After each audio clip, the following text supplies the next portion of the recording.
Ќе започнам од таму каде што заврши заменикот на претседателот на владата. Зошто да работи дисциплинска комисија транспарентно и пред јавноста? Зошто пред релативно скоро време беше кога имаше судења на кои што присуствуваа новинари, каде што медиумите беа присутни и вие се залагавте дека јавноста треба да знае како се одвива процесот на судење.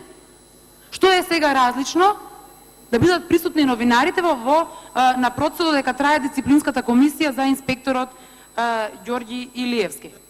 Кој има двојни аршини, министр? Имате двојни аршини. За едно може, за друго не може. Доколку беа присутни новинарите и јавноста имаше увид на целиот процес на дисциплинската комисија, тогаш ќе се видеа аргументите, што има да приложи инспекторот, што има да каже членовите на дисциплинската комисија. И можеби сомнежот во јавноста ќе избледнеше, односно немаше да постои. Ќе се видеше дека решението на инспекторот било непрофесионално и спротивно на констатираната фактичка ситуација. Вака сомнежот во јавноста останува и ден денес. Се обидовте да ја иземете одговорноста на високите функционери.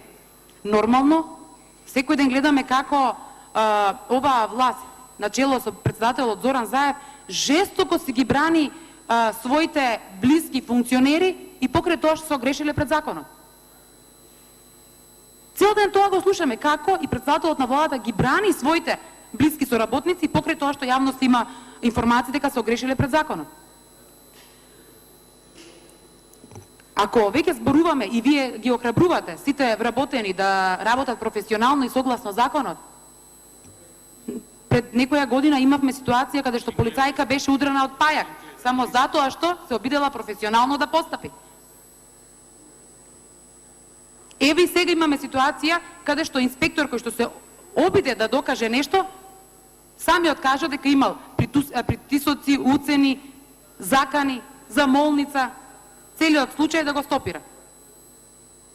Мислам дека треба малку посериозно да пристапите кон укажувањата на инспекторите, на вработените во полиција и на сите други вработени во државната и јавната администрација кога укажуваат на неправилности. Треба посериозно да ги разгледате нивните укажувања и да реагирате, односно да ги санкционирате сите оние кои што постапиле спротивно на своите службени овластувања. Немам дополнително прашање и, како што кажав, не сум задоволна од одговорот.